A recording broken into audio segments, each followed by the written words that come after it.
ntabwo wakwiyumvisha uyu mwaka wa 2025 filime zidasanzwe zasohotsemo, cyane cyane Hollywood uyu mwaka yasohoyemo filime zidasanzwe harimo nk'ingiye kubabwira. Ubundi iyi filime The Pickup ni filime yasohotse muri 2025 isohoka ku ya 6 Kanama kuri Amazon Prime Video.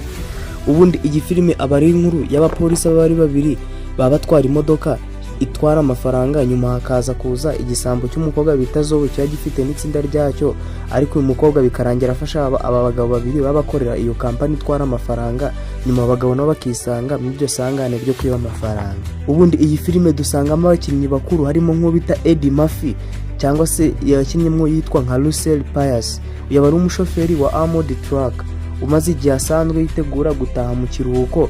Abazi ko nasoza icyo gikorwa ari butahe mu kiruhuko, ariko bikarangira afatiwe mu icyo gikorwa cyo kwiba amafaranga, bikarangira uyu Eddie Murphy atagiye kwishimana n'umuryango we. Nk'uko y'amakuru tuyakesha Rotten Tomatoes, umukinnyi wa kabiri amwita Pete Davidson, uyu niwe yakinnye yitwa nka Travis Story, aho uyu nguyu aba ari umusore mushya ushaka kwibera umupolisi uhurira na Russell mu kazi. Undi bamwita Keke Palmer, uyu yakinnye yitwa nka Zoe, uyu ari umugore ufite umugambi w'ubujura ariko witonze kandi wubashye kandi umwubaha abantu, dore ko ashimuta abagabo babiri ubundi akabajyana kwiba amafaranga ariko mu buryo bwa discipline. Undi mukinnyi bamwita Longoria, uyu niwe wakinnye yitwa nka Natalie Piers, uyu ari umugore wa Russell, akenshi aba hafi y'ibikorwa bikomeye, cyane cyane aba ari umugore w'uyu mugabo w'umupolisi babita Russell. Abandi bantu bazwi bagizemo uruhare muri iyi filime harimo nko bita Marshawn Lynch, uyafatwa nk'umukinnyi w'ibyishimo wiyongereye ku ncamake y'abashyigikira bitewe n'umwuka we, cyane cyane nuko yigaragaje muri iyi filime. Undi bamwita Roman Reigns, uyu Roman Reigns abenshi muramuzi yakinnye muri filime nka Hobbs and Shaw. Uyu mugabo ubundi azwi muri kaci cyane, dore ari umugabo w'umurwanyi ukomeye cyane. Abandi bari muri filime ni nka Andrew Dice Clay, Ismael Cruz, Caldova na Jack Case, nabo bagize uruhare mu bandi bakinnyi. Mu gihe cyo gutangira amashusho y'ifilime, filming yatangiye muri Atlanta muri Georgia, ubwo ni muri USA no mu bice byegereye nka Rome. Ku makuru dukesha primetime.com, naho umuyobozi wa filime cyangwa se director w'ifilime bamwita Tim Story, azwiho gukora filime nka Baba Shop na Ride Along. Niba utarayirebye uzazirebe. Umwanditsi w'iyi filime ni Kevin Barrows afatanyije na Mata Maeda.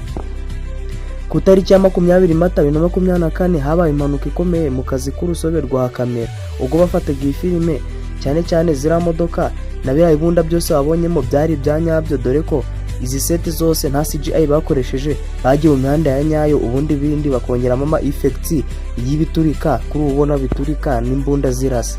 Mu kiganiro kimwe uyu Keke Palmer yavuze ko kwifata amashusho asaba kugaragara mu myambarire mike, aribyo twita nude, nyine asa naho yambaye ubusa ariko baba ari mu gitanda hamwe na Pete Davidson, byari byiza kandi bituje bitewe nuko uyu bari baziranye kandi bari basanzwe baziranye. Aha ni amakuru dukesha Cinema Brain. Ubundi The Pickup si filime yabyinira benshi. Iyi filime ubundi yakira ibitekerezo bitandukanye, cyane cyane ni zimwe muri filime zashimishije abantu cyane muri uyu mwaka, ariko iyi filime ifite umwandiko usanzwe w'urwenya na action, dore ko iyi filime ikoresha abakinnyi bazwi n'imyiteguro y'imodoka, urujya n'uruza n'abantu bagerageza gukemura amakimbirane. Ubundi iyi filime The Pickup ni filime yatwitse ku buryo n'ubu ngubu yasigaye mu mitima y'abantu. Iyi filime The Pickup box office yayo ntabwo iragaragazwa na Prime Video cyangwa se Prime Amazon nizayerekana tuzayibabwira. Iyi filime kugeza ubu ngubu ntabwo baratubwira amafaranga ya spendinze mu kuyikora, ndetse n'amafaranga yinjije ntabwo barabisohora. Babisohoye twazabibagezaho. Nizere ko dukande subscribe aha ni kuri Kavu Entertainment, ibindi tuzabonana ubutaha.